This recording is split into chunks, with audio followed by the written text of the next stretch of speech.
मित्र, समय हाथों से निकलता जा रहा है। अज्ञातवास का वर्ष समाप्त होने को है और अभी तक पांडवों का कुछ पता नहीं चल पाया कि वे कहां छिपे हुए हैं। मित्र, मुझे इस बात में तनिक भी रुचि नहीं है कि पांडु पुत्रों के अज्ञातवास का काल पूरा होने से पहले उन्हें पहचान लिया जाए।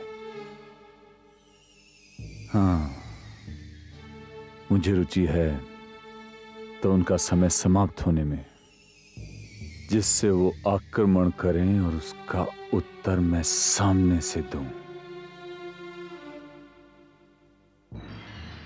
अज्ञातवास का काल पूरा होना या ना होना मुझे अर्थहीन लगता है मित्र।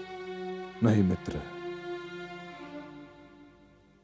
अज्ञातवास मेरी चिंता नहीं है। मेरी चिंता इस बात के लिए है कि मेरा समस्त गुप्तचर विभाग असफल हो गया और युद्ध से पहले इसी विभाग की सतर्कता पर युद्ध की सफलता निर्भर होती है। मेरी चिंता इस बात के लिए है कि मेरे गुप्तचर 1 वर्ष से भटक रहे हैं और वे अभी तक पांडवों के विषय में कोई विशेष सूचना जुटा नहीं पाए हैं। मेरी चिंता यह है मित्र। युवराज की जय हो। कोई आपसे मिलना चाहता है युवराज। कौन है वो? युवराज, बहुत पूछा युवराज, पर उसने अपना नाम नहीं बताया। कहता है पांडवों के विषय में कोई समाचार लाया है,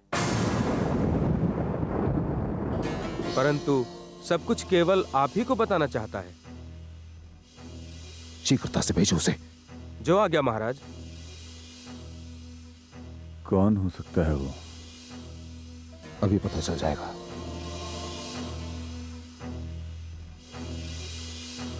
हस्तिनापुर युवराज की जय हो। प्रणाम अंगराज कर्ण। प्रणाम। कौन हो तुम और क्या समाचार लाए हो? मैं आपके शत्रु का शत्रु हूं। मेरा नाम सुशर्मा है। तुम हमारे किस शत्रु के शत्रु हो? विराट के, और विराट से मेरी भी शत्रुता है। किंतु विराट से हमारी कोई शत्रुता नहीं है सुशर्मा। मैं आपको जो बताने आया हूं उसे सुनकर आप भी विराट से घृणा करने लगेंगे। कीचक का नाम सुना है आपने? सुशर्मा, मैं एक योद्धा हूं और इस संसार के हर एक योद्धा को जानता हूं। कीचक मत्स्य राज्य के नरेश विराट की पत्नी का भाई है और वो एक महान योद्धा है जिसे परास्त करना असंभव है। ठीक कहा तुमने भांजे। इस संसार में ऐसा कौन है जो कीचक को नहीं जानता? क्या हुआ उसे? कीचक का वध कर दिया गया। कीचक का वध? कीचक का वध? वो तो महावीर था, उसे कौन मार सकता है? यह असंभव है। संसार में केवल 6 ऐसे व्यक्ति हैं जो कीचक का वध कर सकते हैं। बलराम, गंगापुत्र भीष्म, गुरु द्रोणाचार्य, तुम, मैं और भीम। जिन लोगों के आपने नाम गिनाए उसमें से पहले 5 ने तो उसका वध नहीं किया होगा, और यदि किया होता तो आपको तो पहले से ज्ञात होता। अब आप ही बताइए, जो 6ठा नाम आपने लिया उसके अतिरिक्त किसने कीचक का वध किया होगा? अच्छा, तो पांडु पुत्र मत्स्य राज्य में छुपे हुए हैं, बगल में छोरा और राज्य में ढिंढोरा। सुशर्मा, मैं तुम्हारा आभारी हूं। विराट को मारकर आप मुझे मेरा खोया हुआ राज्य वापस दिला दो युवराज, आभार उतर जाएगा। दिया सुशर्मा, दिया। इसका अर्थ यह हुआ कि अब हमें एक क्षण का भी विलंब किए बिना मत्स्य राज्य पर आक्रमण कर देना चाहिए। कर देना चाहिए। आप जीत गए महाराज।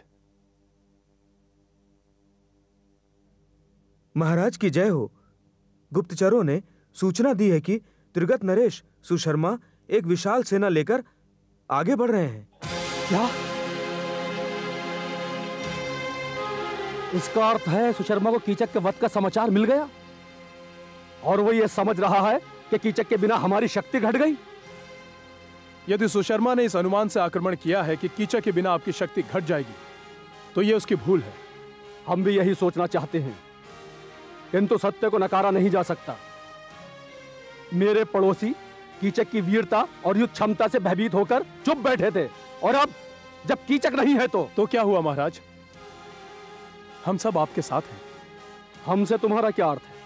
हमसे मेरा अर्थ है, मैं स्वयं, आपका रसोइया बल्लभ, अश्वों का निरीक्षक ग्रंथिक और गौशाला का प्रधान तंतीपाल। यह परिहास का समय नहीं है कंक। मैं परिहास कर भी नहीं रहा हूं महाराज। तुम सहित जिनके तुमने नाम लिए हैं, उनमें से किसी ने रणभूमि और युद्ध की कल्पना भी नहीं की होगी। तुम युद्ध के योग्य होते तो ये कार्य ही क्यों करते जो आप कर रहे हो? क्षमा करें महाराज, हम सब इंद्रप्रस्थ के वासी हैं और सम्राट युधिष्ठिर के सेवक हैं। महाराज युधिष्ठिर ने इंद्रप्रस्थ के प्रत्येक नागरिक को सैनिक शिक्षा दी है, इस विचार से कि आपातकाली जैसी स्थिति में हम सब अपने देश की रक्षा कर सकें। यही शिक्षा हमने भी ली है। विश्वास नहीं होता कि तुम सत्य कह रहे हो। सुशर्मा आपके राज्य पर आक्रमण करने वाला है और आप उससे युद्ध करने से बच नहीं सकते। यदि युद्ध हुआ और हम आपके साथ रहे तो आपको किसी भी प्रमाण की आवश्यकता नहीं होगी कि मैं जो कह रहा हूं वो सत्य है। विश्वास कीजिए महाराज, हम सब युद्ध कौशल में निपुण हैं और आपका रसोइया बल्लभ तो कई अभियानों में सम्राट युधिष्ठिर का दाहिना हाथ सिद्ध हुआ है। अब और विलंब मत कीजिए महाराज। इससे पहले कि सुशर्मा आपके प्रदेश की सीमा में घुसने का प्रयत्न करे, हमें उसे रोक देना चाहिए। दूत। जी महाराज। सेनापति और युवराज उत्तर को सूचित करो कि हम उनसे इसी समय मिलना चाहते हैं। जो आज्ञा महाराज।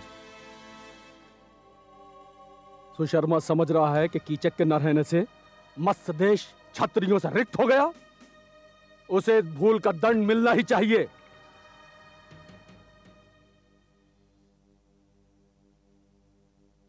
सम्राट की जय हो। प्रणाम पिताश्री। दुष्ट सुशर्मा ने मत्स्य देश पर आक्रमण करने का दुस्साहस किया है। हमें इसका मुंहतोड़ उत्तर देना है। सेनापति, सेना को रणभूमि की ओर प्रस्थान करने का आदेश दो। जो आज्ञा सम्राट। और युवराज उत्तर जी, आप हमारी अनुपस्थिति में मत्स्य देश की रक्षा का भार संभालेंगे। यदि हमें आपकी सहायता की आवश्यकता पड़ी तो हम आपको सूचना भिजवा देंगे। आप मुझे हर पल हर स्थिति के लिए तत्पर पाएंगे पिताश्री। चलो सेनापति।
किस चिंता ने महारानी को उदास कर दिया है?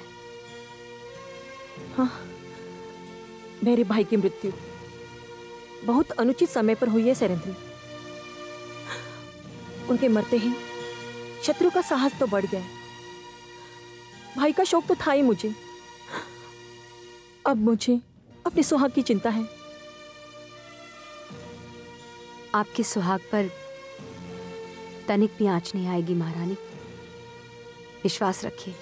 तुम सुशर्मा की शक्ति से परिचित नहीं हो सैरेंद्री, वो बहुत बलवान है। और आप बल्लभ की शक्ति से परिचित नहीं है, वो महाबली है। देख लीजिए महारानी, विजयश्री महाराज विराट के गले में माला डालेगी और ये समाचार आता ही होगा।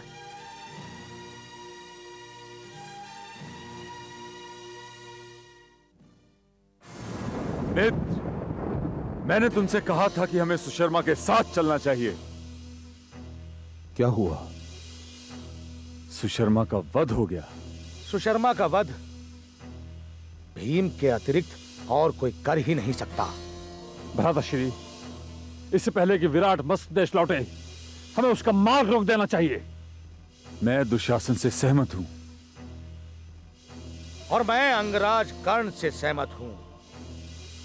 यदि वो भीम हुआ और हमने उसे पहचान लिया, तो भांजे, इन पांडु पुत्रों को 12 वर्ष के लिए वनवास और 1 वर्ष के लिए अज्ञातवास में पुनः जाना होगा।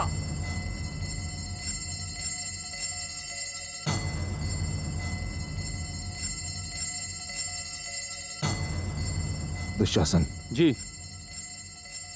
तुम स्वयं जाकर पितामह, गुरु द्रोणाचार्य, अश्वत्थामा इत्यादि से कहो कि हमने मत्स्य राज्य पर आक्रमण करने का निश्चय कर लिया है, और उनसे कहना कि वे शीघ्र प्रस्थान करें। जैसी आज्ञा।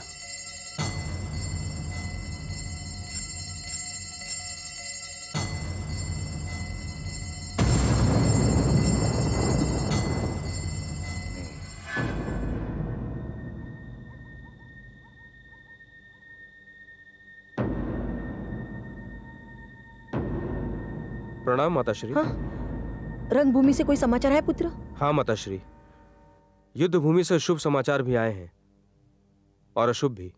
हमारे धैर्य की परीक्षा ना लो भ्राताश्री, शीघ्र कहो, क्या बात है? शुभ समाचार यह है कि सुशर्मा बल्लभ के हाथों मारा गया। मैं जानती थी। और अशुभ समाचार यह है माताश्री कि हस्तिनापुर की सेना सुशर्मा की पराजित सेना से मिल गई है और अब वो पूरी शक्ति से आक्रमण करने वाले हैं। पिताश्री ने मुझे तुरंत पहुंचने का आदेश दिया है। मुझे उनका स्थान लेना है। वे स्वयं घायल हो गए हैं और अब वे मत्स्य देश लौट रहे हैं। ये तो सचमुच अशुभ समाचार है पुत्र। हस्तिनापुर की सेना अत्यंत शक्तिशाली है। उसमें गंगापुत्र भीष्म, गुरु द्रोण, दुर्योधन और अश्वत्थामा जैसे महायोद्धा हैं। नहीं महारानी, ये अशुभ नहीं, शुभ समाचार है। युवराज उत्तर को अपना युद्ध कौशल और शौर्य दिखाने का अवसर मिल गया है। सैरेंद्री ने सत्य कहा माताश्री, मैं भयभीत नहीं हूं। यदि मैं परास्त हुआ तो संसार कहेगा ऐसे महायोद्धाओं के हाथों मारा जाना भी गौरवपूर्ण है, और यदि मैं विजय हुआ तो पूरे संसार में धूम मच जाएगी माताश्री कि एक नवयुवक ने ऐसे महायोद्धाओं का सिर झुका दिया। आप विजयी होंगे, अवश्य विजयी होंगे, किंतु इसके लिए आपको एक कार्य करना होगा। क्या? उत्तरा की गुरु बृहणल्ला को अपना सारथी बनाना होगा।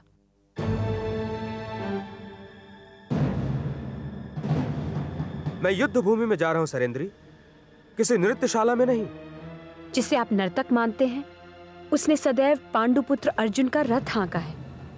यदि वो आपका सारथी बन जाएगा तो आपका रथ भी विजयी रथ बन जाएगा। सैरेंद्री कभी झूठ नहीं बोलती पुत्र। यदि उसने ऐसा कह दिया तो ऐसा ही होगा। इसने मुझे पहले ही कह दिया कि सुशर्मा बल्लभ के हाथों मारा जाएगा। इस बात का अनुभव मुझे भी है भ्राताश्री। पखावत बजाते और नृत्य करते समय ऐसा नहीं लगता कि वे केवल नृत्य शास्त्र में निपुण हैं। उनका पौरुष तो छिपाए नहीं छिपता। यदि आप सबों का यही विचार है तो फिर ठीक है, इस युद्ध में बृहनला ही मेरा सारथी होगा। मुझे अनुमति दीजिए।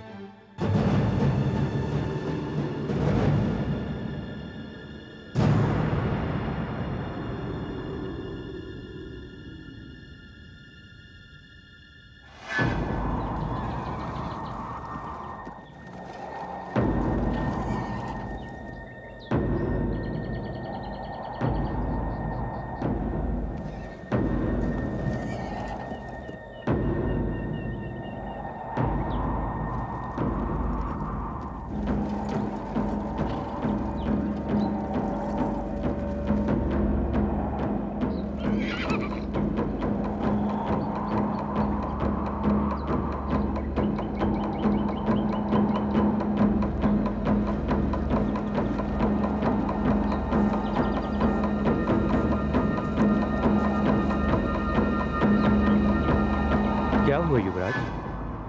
देखते नहीं सामने कितनी विशाल सेना खड़ी है।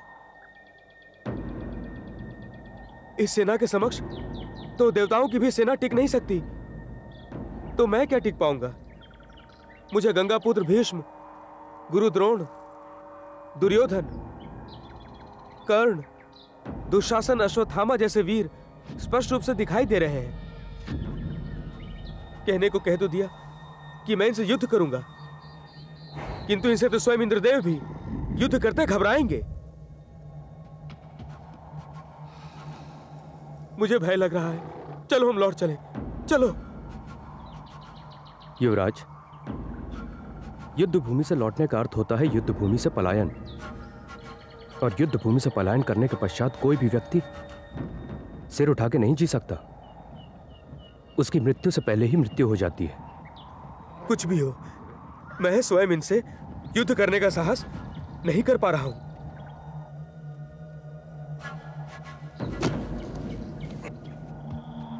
युवराज, यदि आपको भय लग रहा है तो आप मेरे सारथी बन जाइए। मैं इनसे युद्ध करूंगा। अवश्य करो, परंतु पहले मुझे कहीं छिप जाने दो। मैं छिपकर ही तुमको युद्ध करता देखूंगा।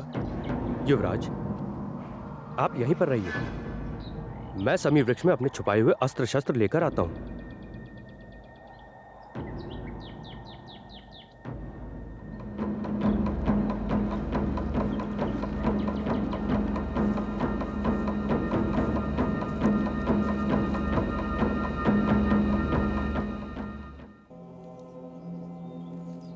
बृहनला, ये किसके अस्त्र शस्त्र हैं? युवराज, यह गांडीव कुंती पुत्र अर्जुन का है। यह गदा भीमसेन की है। यह खड़ग महाराज युधिष्ठिर का है। एवं ये कटारें नकुल सहदेव का प्रिय शस्त्र है। यदि ये अस्त्र पांडवों के हैं तो वे स्वयं कहां हैं? युवराज, मैं कुंती पुत्र अर्जुन हूं, एवं जिसे आप तंग समझते हैं वो महाराज युधिष्ठिर है। आपके रसोइये वल्लभ भीमसेन है, एवं क्रांतिक एवं तांतिपाल नकुल एवं सहदेव हैं। मुझे विश्वास नहीं होता। आपको विश्वास दिलाने के लिए मैं आपको क्या प्रमाण दूं? यदि तुम वास्तव में ही अर्जुन हो तो मुझे अर्जुन के 10 नाम बताओ। तो फिर सुनिए अर्जुन के 10 नाम। धनंजय, विजय, श्वेत मोहन, फाल्गुनी, कीर्ति, विवत्सु, सव्यसाची, अर्जुन, नर एवं पार्थ।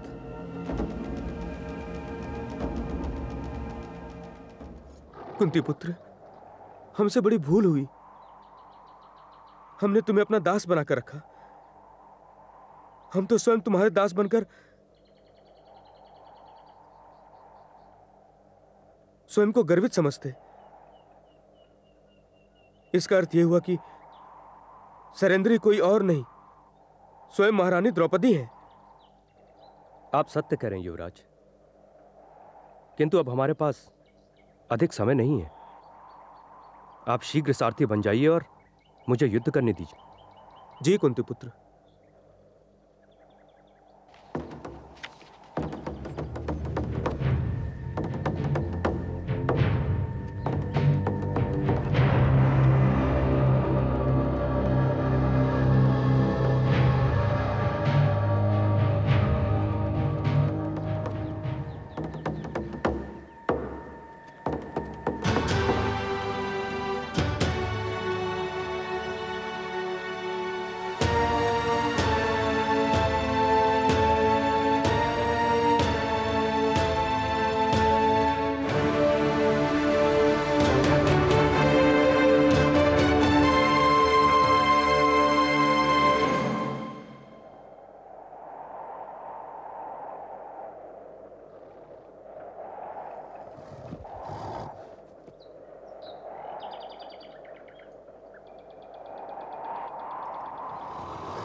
प्रणाम पिताश्री।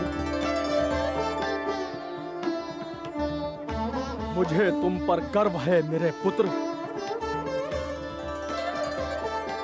तुमने ऐसे महान योद्धाओं को रण क्षेत्र छोड़ने पर विवश कर दिया, जिनका नाम सुनकर स्वयं युद्ध कला के माथे पर पसीना आ जाता है। मुझे ये बताओ मेरे पुत्र कि तुमने विजय पाई कैसे? ये विजय मेरी नहीं थी पिताश्री। इस विजय का समस्त श्रेय उस महान योद्धा को मिलना चाहिए, जिसके जैसा धनुर्धर मैंने देखा तो क्या, कभी उसकी कल्पना भी नहीं की थी। पिताश्री, उसके बाणों ने भीष्म, द्रोणाचार्य, कर्ण और अश्वत्थामा के पांव रण क्षेत्र से ऐसे उखाड़ फेंके जैसे आंधी वृक्षों को जड़ से उखाड़ फेंकती है पिताश्री। वो देवता स्वरूप यदि तुम्हारे साथ यहाँ आता तो मैं उसे नतमस्तक होकर प्रणाम करता। वे महान योद्धा मेरे साथ ही है पिताश्री।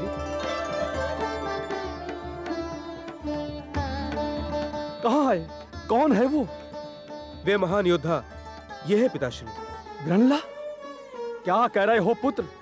सत्य कह रहा हूं पिताश्री, और ये भी सत्य है कि ये बृहनला नहीं है। तो फिर ये कौन है? ये श्रेष्ठ धनुर्धर कुंती पुत्र द्रोण शिष्य महावीर अर्जुन है पिताश्री।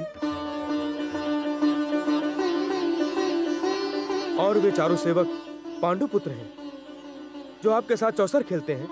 वे स्वयं सम्राट युधिष्ठिर हैं। जो रसोई संभाले हुए हैं वे भीमसेन हैं। अश्वों के निरीक्षक नकुल और गौशाला के रक्षक सहदेव हैं। और सरेंद्री कोई और नहीं, स्वयं महारानी द्रौपदी है पिताश्री। महारानी द्रौपदी।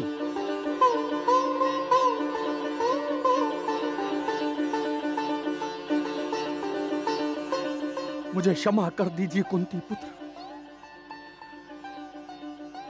मैंने आपको अपना दास बनाकर बहुत बड़ा पाप किया है। नहीं नहीं महाराज, आपने हमारी जो सहायता की है हम उसे सदैव याद रखेंगे।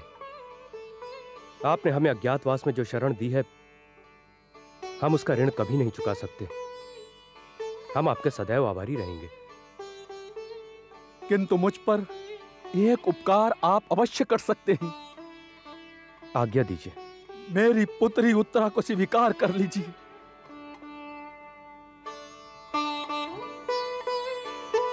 महाराज, उत्तरा मेरी शिष्या है। गुरु और शिष्या का नाता बहुत महान होता है। शिष्य और पुत्री में कोई अंतर नहीं होता। किंतु मैं आपके सुंदर प्रस्ताव को ठुकराऊंगा नहीं। उत्तरा मेरे पुत्र अभिमन्यु की पत्नी बनेगी। मैं उत्तरा को अपनी पुत्र वधू के रूप में स्वीकार करता हूं महाराज।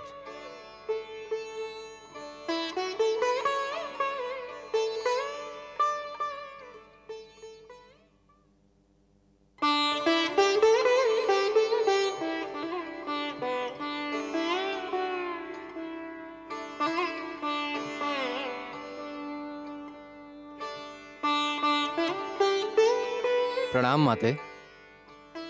आओ पुत्र अभिमन्यु। कोई बहुत आवश्यक कार्य रहा होगा, तभी तो आपका यह आदेश मिला कि जो भी कर रहा हूं उसे छोड़कर तुरंत आपके चरणों में उपस्थित हो जाऊं। हाँ पुत्र, कार्य बहुत आवश्यक था। आदेश दीजिए माताश्री। पुत्र, जो कार्य साधारणतः माताएं करती हैं, तुम्हारे लिए वो कार्य तुम्हारे पिताश्री ने कर दिया है। मैं समझा नहीं माताश्री।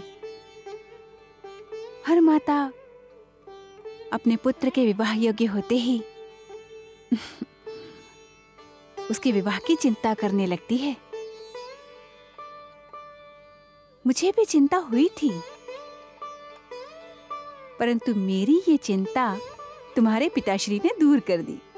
मैं अब भी नहीं समझा, पिताश्री हैं कहाँ?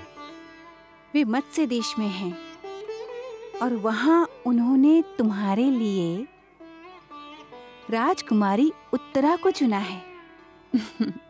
और हम सबको मत्स्यदेश बुला भेजा है।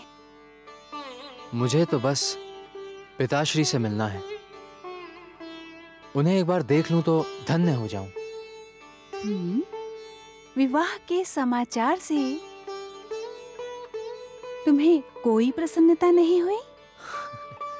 उससे प्रसन्न होने के लिए तो आप हैं ही।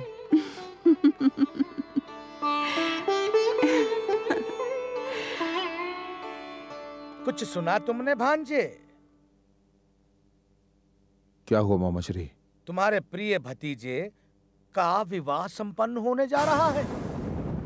मेरा भतीजा? कौन मामाश्री? भांजे अपने परिवार के सदस्यों को यूं नहीं भूलते। अब अर्जुन पुत्र अभिमन्यु तुम्हारा भतीजा ही तो है। अब समाचार मिला है कि मत्स्य देश के राजा विराट की पुत्री उत्तरा से सुभद्रा और अर्जुन पुत्र अभिमन्यु का विवाह हो रहा है। हो रहा क्यों? अब तक तो हो चुका होगा। तो क्या हुआ? ऐसे विवाह तो आए दिन होते रहते हैं। इससे हमें क्या अंतर पड़ता है? बहुत अंतर पड़ता है अंगराज कर्ण, पर आपको तो चिंतन करने का अधिक अभ्यास है ही नहीं। अन्यथा आप सहज ढंग से तुरंत यूं ना बोल पड़ते। क्या अंतर पड़ता है? तो आप ही बता दीजिए मामाश्री। भांजे, राज परिवारों में विवाह केवल परंपरा या प्रथा नहीं होती। राजकीय विवाह वास्तविक रूप में सैनिक एवं राजनैतिक संधियां होती हैं। मैं समझा नहीं। आपने समझने का प्रयास ही नहीं किया अंगराज कर्ण। तो सुनिए, द्रौपदी को स्वयंवर में जीतने के उपरांत क्या हुआ था आप जानते हैं? क्या हुआ था? हुआ यह था कि पांडवों की शक्ति में द्रुपद शक्ति का समावेश हुआ था और उनकी शक्ति दुगनी हो गई थी। और उसके बाद जब सुभद्रा का विवाह अर्जुन से हुआ था, तब जानते हो भांजे क्या हुआ था? क्या हुआ था? इंद्रप्रस्थ के बल में यदुवंश का बल भी जुड़ गया था और इससे उनकी शक्ति त्रिगुनी हो गई थी। और अब इस अभिमन्यु उत्तरा के विवाह से उनकी शक्ति चौगुनी हो जाएगी भांजे।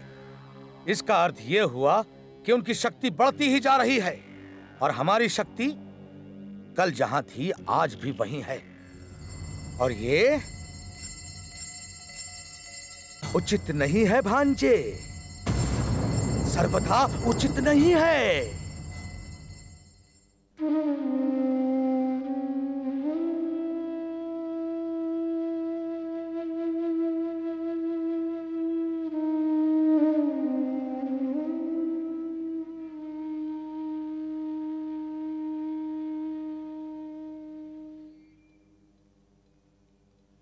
प्रणाम ताजश्री। प्रणाम महाराज। ऐसा क्यों हो रहा है विदुर? संकट, समस्याएं और असमंजस्य हस्तिनापुर का पीछा क्यों नहीं छोड़ती? होगा अंत इन कठिन परिस्थितियों का? क्षमा चाहता हूं महाराज, परंतु जब राजा की निर्णय शक्ति क्षीण हो जाती है, जब उसे यह समझ नहीं आता कि उसका पहला दायित्व किसके प्रति है, अपने परिवार के प्रति अथवा अपने राज्य के प्रति, तो संकट को निमंत्रण देने की कोई आवश्यकता नहीं होती महाराज। वो स्वयं चला आता है। हमें सुशर्मा के साथ युद्ध करने की कोई आवश्यकता नहीं थी। हमें क्या मिला महाराज? एक भीषण पराजय।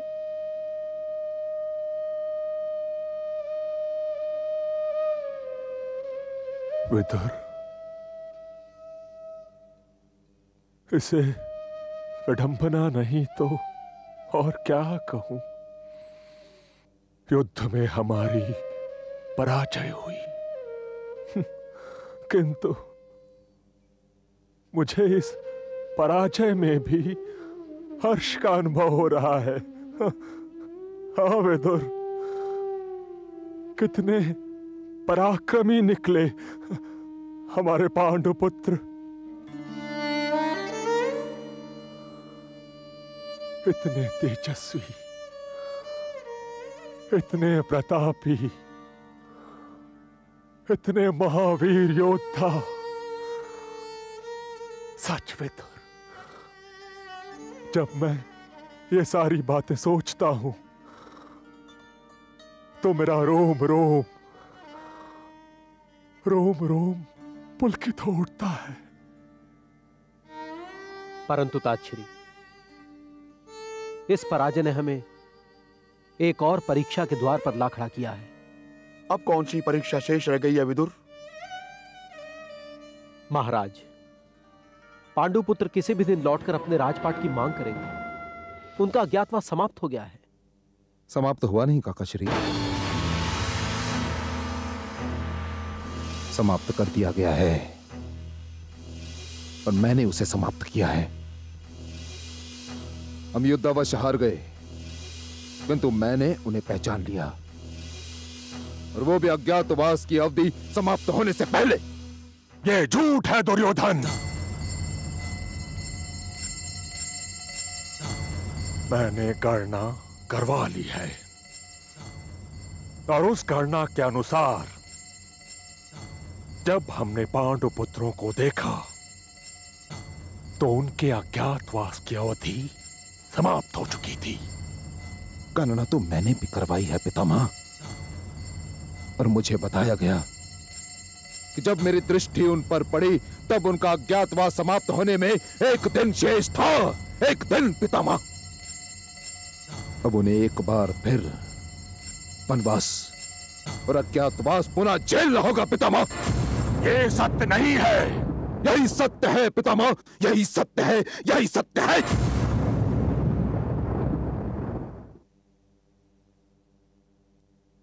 आप क्या कहते हैं महाराज? हम क्या कहें विदुर, परंतु लगता है गणना में कुछ न कुछ भ्रम अवश्य है। कोई भ्रम नहीं है महाराज। हमें पांडुपुत्रों को उनका इंद्रप्रस्थ किसी भी स्थिति में लौटाना ही होगा। मैं किसी भी मूल्य पर स्वीकार नहीं करूंगा, नहीं करूंगा।